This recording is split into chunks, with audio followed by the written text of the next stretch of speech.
ದೇವರು ನಮ್ಮ ಹಣೆ ಬರಹನ ಆಲ್ರೆಡಿ ಬರೆದ್ಬಿಟ್ಟಿರ್ತಾನೆ.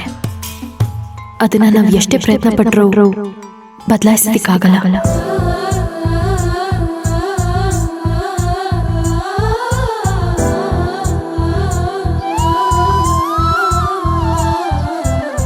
ಯಾರಿಗೇನು ಸೇರಬೇಕು, ಏನು ಸಿಗಬೇಕು ಅದು ಸಿಕ್ಕೇ ಸಿಗುತ್ತೆ. Oh, very surprising.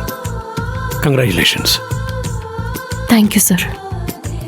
ಅದಕ್ಕೆ ಸದ್ಯಕ್ಕೆ ಜಾಬ್ಗೆ ಬ್ರೇಕ್ ತಗೋಬೇಕು ಅಂತ ಅಂದ್ಕೊಂಡಿದ್ದೀನಿ. ಕಾವೇರಿ, ನೀನು ಮದುವೆ ಆಗ್ತಿರೋದು ಸಂತೋಷನೇ. ಪರ್ಸ್ನಲ್ ಲೈಫ್ಗಿಂತ ಪ್ರೊಫೆಷ್ನಲ್ ಲೈಫ್ ಇಂಪಾರ್ಟೆಂಟ್ ಅಲ್ಲ ಅಂತ ನಾನು ಸುಮಾರು ಸಲ ಹೇಳಿದ್ದುಂಟು. ಬಟ್ ನನಗೆ ಯೋಚನೆ ಏನು ಗೊತ್ತಾ, you are an efficient worker. ಅಂದರೆ ನೀನು ಈ ಪ್ರೊಫೆಷನ್ನ ತುಂಬ ಪ್ರೀತಿಸ್ತೀಯ. ಮದುವೆಗೋಸ್ಕರ ಈ ಕೆಲಸ ಬಿಡೋದು ನನಗೇನೋ ಸರಿ ಅನ್ನಿಸ್ತಿಲ್ಲ.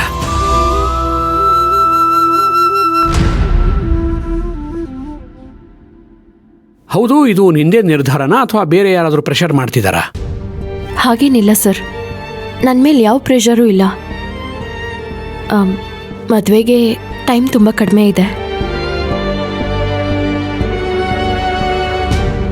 ಈ ಕಡೆ ಆಫೀಸು, ಆ ಕಡೆ ಮದುವೆ ಎರಡೂ ನನ್ನ ಕೈಲಿ ನಿಭಾಯಿಸೋಕ್ಕಾಗಲ್ಲ. ಅದಕ್ಕೆ ರಿಸೈನ್ ಮಾಡ್ತಿದ್ದೀನಿ. ಪ್ಲೀಸ್ ಅಕ್ಸೆಪ್ಟ್ ಮಾಡ್ಕೊಳ್ಳಿ. ಕಾವೇರಿ, ಇನ್ನೊಂದು ಸಲ ಯೋಚನೆ ಮಾಡು.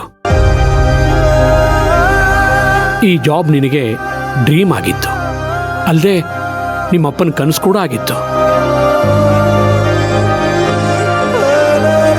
ಒಳ್ಳೆ ಪ್ರೊಫೆಷ್ನಲ್ ಇದೆಯಾ. ಮದುವೆಗೋಸ್ಕರ ಈ ಕೆಲಸ ಬಿಡೋದು I don't think it is a good decision. I don't advise. ಬೇಕಿದ್ರೆ ಒಂದು ತಿಂಗಳು ರಜೆ ತಗೋ. ಸರ್, ನೀವು ನನ್ನ ರೋಲ್ ಮಾಡೆಲು. ನಿಮ್ಮ ಥರನೇ ನಾನು ಆಗಬೇಕು ಅಂತ ಕನಸು ಕಂಡವಳು.